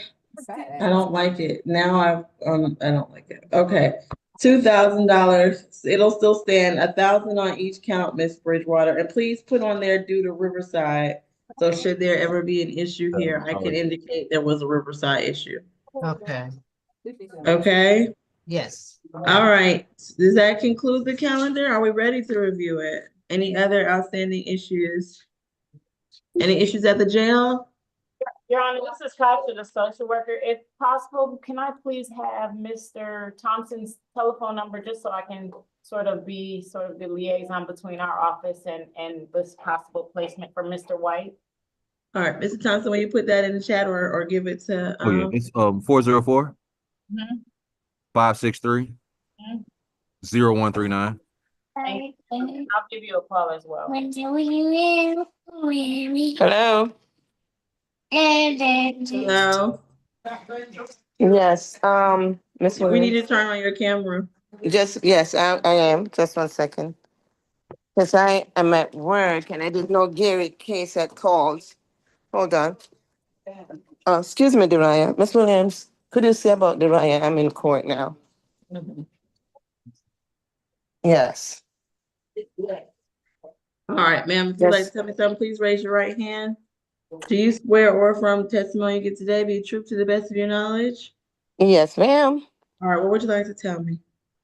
Oh, I just turned the phone on and realized Gary was sitting there, so I'm wondering if his case was called. Yes, Gary it was. White. Yes, his case was called. What we're going to do is he's gonna remain in the Fulton County facility until Mr. Thompson comes down and is able to evaluate him. Once he's made a decision, we'll be able to determine what happens next with his case. No, so Miss Karen is not on the line. So she was supposed to be in the Zoom also. She is. She is? Okay, so all right. So you were supposed to be picked up on tomorrow. Is that still in place? They have to evaluate him first. They're not sure that that placement is going to work for him. So before they agree to accept him, they've indicated they need to come down and evaluate the entirety of his situation. So he's not directly going to be released there, but it's likely, but they still need to make sure that they can make a suitable placement for him. Okay. Okay. Okay. All right. All right, Miss White. Again, there should be some additional information for you tomorrow. Okay, then. Thank you. All right, thank you. Ms. Bridgewater, will you please review the calendar for me? Here I will. Once again, the reset date for the SAP calendar is going to be April the 22nd. Position number 1 is going on the SAP calendar with a $1,000 good bond. Position 2, SAP calendar with a total $6,000 good bond. Position 3 is going to the SAP calendar with a total $5,000 good bond. Position 4 is reset further notice with a $3,000 SOB through pretrial. Position 5 is going to the comp calendar on April the 24th with a total $1,500 good bond. Position 6 is reset further notice with a $3,000 SOB through pretrial. 7 is going to the SAP calendar with a total $1,000 good bond. Position 8 also going to the SAP calendar with a $10 cash bond. 9, reset further notice with a $3,000 SOB through pretrial per judge. 10 is reset further notice with a $2,000 SOB through the jail due to Riverside. 11, SAP calendar with a $1,500 good bond. Position 12 I have as being reset for tomorrow. I hope that's correct. No, Miss Bridgewater, that was the one where PD Bartels filed the competency eval, so we're asking it be reset to April 24th competency calendar. Okay, I know there were a couple of them, so we're gonna put him on the comp. Now, wait a minute, I just realized that. Have they had a first appearance? We can't do that. I didn't realize that part of it. Even if they have to have first appearance. Even if they filed an MHET on them? Yes, everybody has to have a first appearance or a That's waiver. what I was thinking. They can't just say put you on a competency calendar. I was thinking they had a first appearance and was a reset from another day. So no, they have to have a first appearance and be reset either to tomorrow. Mr. Bartels needs to come and waive the appearance of the public defender's office and allow them to be reset they can't sit without a bond and a first appearance. So going back, position number 12 is reset till tomorrow. Right. Somebody please let them know that the appearance either has to be waived or that person has to be brought so they can have a bond. They'll need to be brought. Okay. With that being said, we're going to move to 13. 13 is reset further notice with a total $4,000 SOB through pretrial. 14 is going to the SAP calendar with a $1,500 good bond. In its other case, 24 CR 007666C will follow on that calendar as well. 15 is going to the SAP calendar with a $2,500 good bond. Mr. Washington, position number 16 is also reset till tomorrow. 17 is going to the SAP calendar with a $1,000 good bond. Let me scroll over here. 18 is going to the SAP calendar with a $1,500 good bond. 19 is reset further notice with a $5,000 SOB through the jail. 20 is going to the SAP calendar for tomorrow. This is the case we were talking about, Mrs. White. Oh, what's wrong? No, I sneezed. Oh, okay. Okay, so we're gonna put Mr. White on there. We're gonna add him to tomorrow's calendar. 21 is reset further notice with a $1,500 SOB through pretrial. Now to the add-on calendar. Position number 1 has a $10,000 SOB through the jail and is reset further notice. Position number 2 is going to the SAP calendar with a total $20 cash bond. Are there any comments, questions? Whatever. Pertaining to Mr. White, Judge Law will be here all day tomorrow. So if there is an issue, she can, and like I said, I'm also willing to sign and convert back if there is an issue. All right? Thank you, Your Honor. Is there anything else? If All not, right. that's We'll it. be in recess, everybody, until tomorrow's calendar. Please feel free to contact me about Mr. White. Otherwise, Judge Law will be here all day for SAP and SEA tomorrow. Take care, everyone, and have a good afternoon. Ms. Bridgewater, I'm waiting for you. Okay, I need to get with Mr. Jordan for just a second and it's on its way to you, okay? Perfect. Thank you so much. You're welcome. Bye-bye. Bye-bye.